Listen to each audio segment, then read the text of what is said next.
यहाँ 15 तारीख के दिन यहाँ पधारे हैं और आज 17 तारीख है। 17 तारीख में यहाँ यानी हैदराबाद में बकरी ईद का त्यौहार मनाया जा रहा है। सदगुरु कबीर साहब की एक साकी, जीव मत मारो बापरा, सबको एक ही प्राण, हत्या कबू न छूटे, कोटि न सुनो प्राण, जीव घात न कीजे, भोर लेते कान, तीरथ गए नहीं बाँचे, कोटि हिरा देव दान। हमारे महापुरुष कहते हैं जीव हिंसा करना पाप है, पर आज हम यहाँ देख रहे हैं बकरी ईद के नाम से, ईद के नाम से हजारों निर्जीव पशुओं को मारा जा रहा है। घरों में बकरियां चिल्ला रही है, उन्हें काटी जा रही है, मुर्गे चिल्ला रहे हैं और बाजार में बड़े बड़े बैल और भैंसा और भैंस आई है, जिसको है जो निर्दयता से उनको मौत के घाट उतारा जा रहा है। अल्लाह के नाम से क्या हो रहा है, जरा विचार करने की बात है। क्या भगवान, क्या खुदा अल्लाह अपने ही बनाए हुए प्राणियों को मारने की सलाह देता है? क्या वो किसी जीव की हिंसा करने के बाद प्रसन्न होता है, खुश होता है? ये तो हमारी बहुत बड़ी नादानी है, बहुत बड़ी अज्ञानता है। आज गली में निकलना मुश्किल है, दरवाजा से खून निकलकर बाहर आ रहा है, भीतर हिंसाएं हो रही है। विचार करिए, जहाँ हत्या होती है, जहाँ जीव तड़प तड़प कर मरते हैं, क्या वहाँ भगवान देवता खुदा देवता खुश होगा? कभी भी खुश नहीं होगा। जरा विचार करो, हमारी उंगली में कांटा लग जाता है तो कितना दर्द होता है। कभी एक्सीडेंट में थोड़ा सा पैर कहीं कट जाता है, कहीं हथियार से कहीं हमारी उंगलियां कट जाती है तो बड़ा दर्द होता है। पर जब उनके ऊपर छुरी चलाई जाती है तो वे जंतु कैसे तड़प तड़प के अपना प्राण गंवाते हैं। इसलिए हमने गरुड़ पुराण में सुना था कि व्यक्ति को उल्टा लटकाया जाता है, ताता खम से चिपकाया जाता है, उबलती कड़ाव में फेंक दिया जाता है।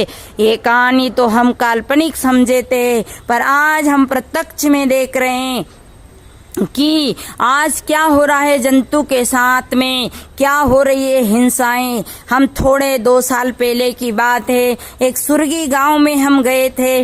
वहां के भक्त है जो हर साल सत्संग करवाते हैं। हम हर साल लगातार 5-6 साल हमारा वहां सत्संग चला।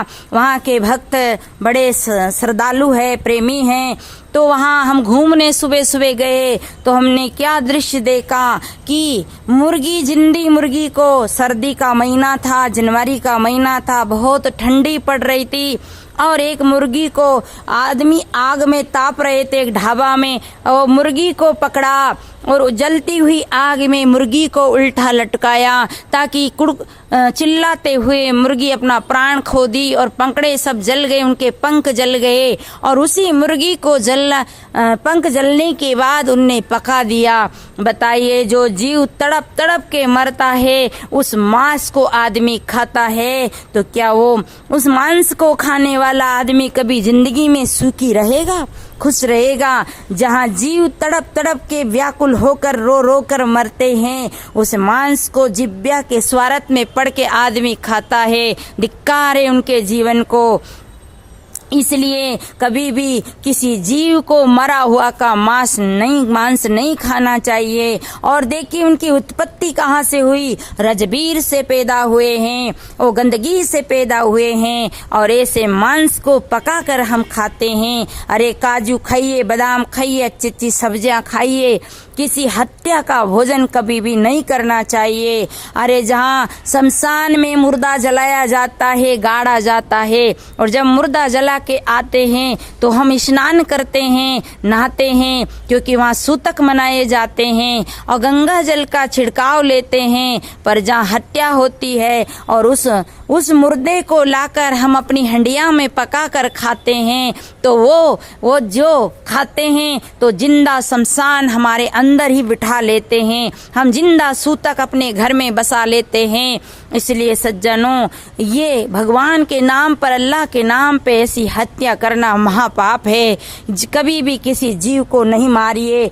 भगवान अल्लाह ने, खुदा ने नहीं कहा है कि मेरे नाम से ऐसी हत्या करो। अगर कुर्बानी करना है तो आपके अवगुणों की कुर्बानी करो, काम की कुर्बानी करो, लोभ की कुर्बानी करो, हत्या की कुर्बानी ना करो। अगर कुर्बानी करना है तो अगर उनके आगे कुर्बानी करना है तो अपने बेटे की करो, अपनी करो, और अपना हाथ काट के चढ़ा दो, अपना एक जीव काट के चढ़ा दो। तब हम जानेंगे कि हम सब भगवान के भक्त हैं, खुदा के भक्त हैं, देवता के भक्त हैं। ये क्या हो रहा है, क्या हो रहा है? बेचारे गरीब प्राणी को मारा जा रहा है। याद रखना, आज हम मार रहे हैं तो कल हमें भी उसी रास्ते पे जाना पड़ेगा, क्योंकि जो किया है वो भरना पड़ेगा।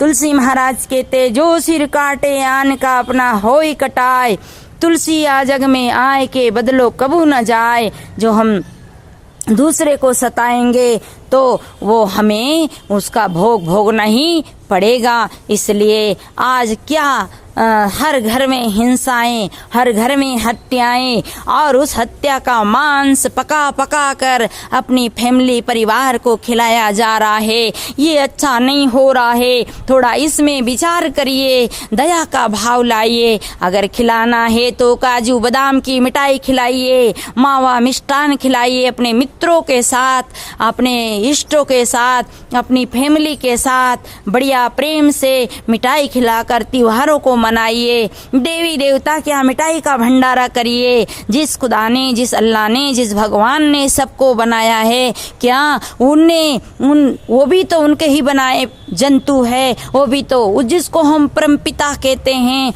जिसको हम सबका मालिक कहते हैं, क्या वो उसका पिता नहीं? क्या वो उसका पिता नहीं जो उसे हम निर्दयता से मार रहे हैं? याद रखना, कबीर साहब कहते हैं, जीव मत मारो बापरा, सबको एक ही प्राण, हत्या कभी न छूटे, कोटि न सुनो प्राण। तुम कितनी आयतें पढ़ो, तुम कितनी ही नमाज करो, तुम कितना ही वेद पुराण पढ़ो, हत्या का बदला देना ही पड़ेगा, देना ही पड़ेगा। इसे पीपा जी महाराज ने भी कहा, पीपा पाप न कीजिए, दूरा रीजिए आप, जन की करनी जो जाएगा, कौन बेटा कौन बाप। मेरा निवेदन है कि ये है जो आप सब इस वीडियो को सबको पहुंचाइए और हत्या से बचिए, निर्दयता से ऐसे जीवों को मत मारिए। और बकरी पत्ती खाते ताकि खींची खाल, बकरी पत्ती खाते ताकि खींची खाल, और जो नर बकरी खाते ताका कौन हाल। अरे बेचारी गरीब प्राणी बकरी, और उसको है जो पत्ती खाकर अपना जीवन गुजर करती है। लोग कहते हैं इन जंतुओं को तो मारने के लिए भगवान ने बनाया है, खुदा ने बनाया है। तो याद रखना, हमारे बूढ़े माँ बाप को किसके लिए बनाया? हमारे बेटे संतान को किसके लिए बनाया? हमने ये अपने का बचाव किया और दूसरे को मारा। तो याद रखना, वो आज हम यमराज बने हैं तो कल हमें भी वही दुर्दशा भोगनी पड़ेगी। इसलिए मेरी बात पे आप सब गौर करिए और अपने जीवन में हिंसा से बचिए। बोलिए सद्गुरु देव की।